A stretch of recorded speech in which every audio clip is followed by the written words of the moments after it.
नमस्कार साथियों, आप सभी का स्वागत है विशाल वाणी के इस नए एपिसोड में। क्या आप लोगों ने कभी सोचा है कि जिस सभ्यताओं को नदियों ने जन्म दिया है, आज वही सभ्यता अपनी जीवन दायिनी को खतरे में डाल रही है। यह सिर्फ एक रेत नहीं, आने वाली पीढ़ियों का प्यास है जो इस सूखी नदी के दरारों में साफ दिखाई दे रही है। नदी केवल एक पानी का बहाव नहीं है, ये एक पूरी संस्कृति है।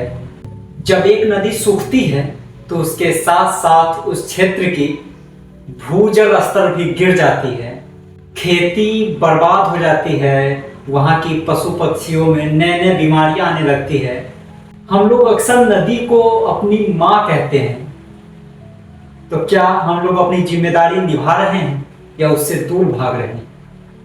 अब वक्त आ गया है कि हम लोग सिर्फ केवल चिंता न करें, उस पर पहल करें, उस पर अमल करें और उसे फिर से जीवित करने का एक प्रयास करें। तो इसे कैसे बचाया जा सकता है? सबसे पहले तो नदी के दोनों साइड हम लोग पेड़ लगा सकते हैं। आप जिस क्षेत्र से भी हो, या मीनापुर से हो, कोयली से हो, खरहर से हो, मझौलिया से हो, मुक्तसरपुर से हो, कहीं से भी हो, जहाँ की भी आपको लग रहा हो कि मेरी नदी सूख रही है, वहाँ आप ये पहल कर सकते हैं। नदी में कूड़ा न भीगे, कचरा न फैलाए, आसपास में जो अतिक्रमण है जिससे लग रहा है कि बाधित हो रही है, नदी का जलस्तर दिन प्रतिदिन गिर रहा है और जिससे कुंभियाँ हो रही है, उसकी साफ सफाई की व्यवस्था करवाए। अपने पंचायत के मुखिया से मिले, उनसे बात करें। बहुत सारी योजनाएं हैं जो नदी के जीवनोद्धार के लिए कार्य कर रही है, सरकार उस पर अमल कर रही है। फिर भी नदियां आज धरातल में जा रही है, नदियां सूख रही है। और सबसे बड़ी चीज है कि आजकल नदियों में प्लास्टिक, कचरा, कूड़ा जो भी होता है सब नदी में विसर्जित कर देते हैं, लोग पी देते हैं। उससे जो अभी तो कुछ समझ नहीं आ रहा है, लेकिन भविष्य में जो जल संकट होगा, जिससे हमारे आपके आने वाले भविष्य पे जो खतरा आएगी, उसे शायद हम लोग अनदेखा कर रहे हैं। अपने आने वाले भविष्य को एक मौत दे रहे हैं।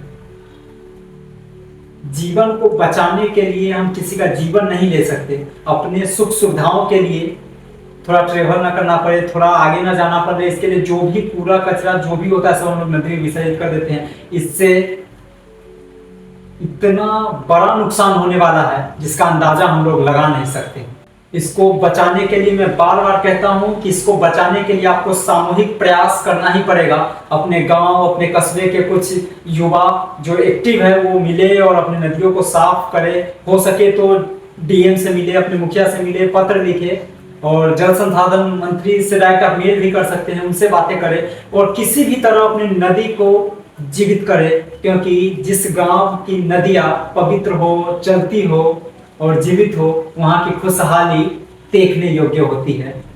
वहां की पशु पक्षी हो, पक्षियां, वैसे भी आजकल पक्षी तो दिखती नहीं है गाँव में। गांव गांव हुआ करती थी, लोग उसे शहर बनाने के पीछे पड़े हुए हैं। गांव को गांव रहने दिया जाए, उसे शहर न बनाया जाए। याद रहे, नदियां रहेगी तब हम रहेंगे। अगली बार जब आप पानी का एक बूंद पिए तो याद रहे कि ये पानी कहाँ से आती है। आइए एक संकल्प लेते हैं कि अपनी नदियों को फिर से बचाएंगे और एक जीवित नदी बनाएंगे। बाकी आपको ये वीडियो कैसा लगा जरूर कमेंट करें। जो पिछली वीडियो बनाया था उस पर आप लोगों ने जो प्यार दिया है, बहुत बहुत आभार आप सभी लोगों का। ऐसे ही वीडियो को देखते रहें, लोगों तक शेयर करते रहें, कमेंट करें। जो भी कुछ कमियां लगे वो कमेंट जरूर करें, बताएं। और अगला वीडियो आप किस पे देखना चाहते हैं वो भी कमेंट करें। फिर मिलते हैं अगले किसी वीडियो में, तब तक के लिए नमस्कार।